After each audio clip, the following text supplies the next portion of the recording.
আজকে আমি বানালাম পেঁয়াজ আলু উচ্ছে রেসিপি, ভাজা রেসিপি। দেখেন কিভাবে বানালাম, চলুন ভিডিওটা দেখবেন, পুরো ভিডিওটা দেখবেন আমি কিভাবে রেসিপিটা বানাই। চলুন মেন কোর্সে যাও। বন্ধুরা কেমন আছেন? আশা করি ভালো আছেন। পিঙ্কি কিচেনে সবাইকে স্বাগত। আজকে আমি বানাবো উচ্ছে আলু পেঁয়াজ দিয়ে ভাজা রেসিপি। তার জন্য আগে থেকে আমি উনুনটা বসিয়ে দিয়েছি, উনুনটা জেলে নিয়েছি, কড়াটা বসিয়ে দিয়েছি, কড়া গরম হয়ে গেছে, দেবো সরষের তেল। এটা সরষের তেলে ভাজাটা হবে, সাদা তেলে না, সরষের তেলে। তেলটা গরম হয়ে গেছে, দেবো উচ্ছেগুলো।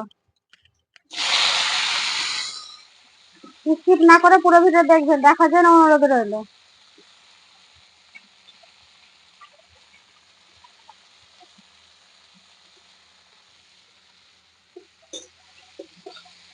আলুটাকে দিয়ে আমি লাল লাল করে উচ্ছেটাকে আমি লাল লাল করে ভেজে নেবো, তারপরে আমি আলুটা দেবো। উচ্ছেটাকে লাল করে ভেজে নেবো, ঢাকাটা উঠিয়ে নেবো। উচ্ছেটা আমার হালকা ভাজা ভাজা হয়ে গেছে, আরো লাল করে ভাজবো। এবার দেবো নুন, অল্প পরিমাণে নুন দেবো।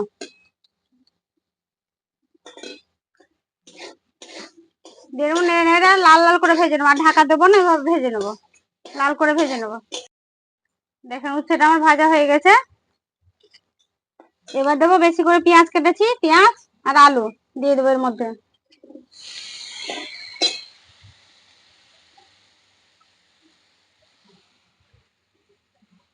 দেবো আদা রসুন জিরে বাটা। এই বাটাটা আমার অত লাগবে না, অন্য মশলাতে লাগবে।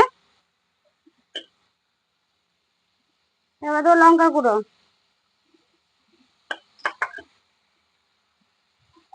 1 চামচ হলুদ গুঁড়ো, 1.5 চামচের মতো লঙ্কা গুঁড়ো দিলাম, 1 চামচ ভাজা ধনে গুঁড়ো।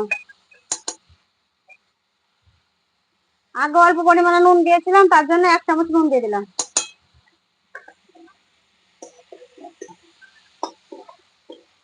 এবার সব মশলার সাথে একটু ভেজে নেবো।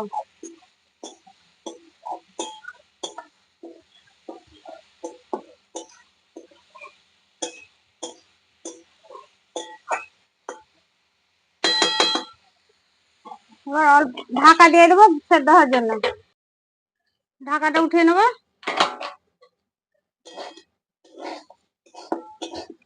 উচ্ছে আলু পেঁয়াজটা আমার ভাজা ভাজা হয়ে গেছে, এবার আমি নামিয়ে নেবো, হয়ে গেছে।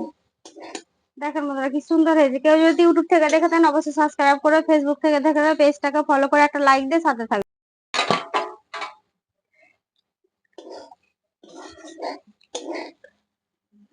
উচ্ছে আলু ভাজাটা হয়ে গেছে, এবার আমি নামিয়ে নেবো।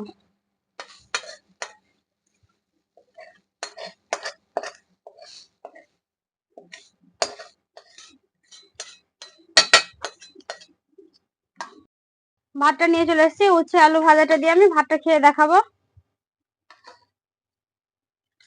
গরম গরম ভাত আর উচ্ছে আলু পেঁয়াজ ভাজা রেসিপি, দারুণ লাগবে খেতে। এটা গরম ভাতেই খেতে ভালো লাগে। আর যা গরম পড়ছে এতে তো খাওয়াটা খুব ভালো, শরীরের পক্ষে খুব ভালো উপকার।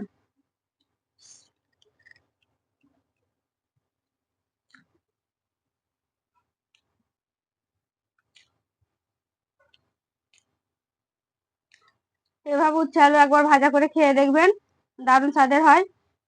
আর এই গরমের মধ্যে উচ্চ খাওয়া খুবই ভালো।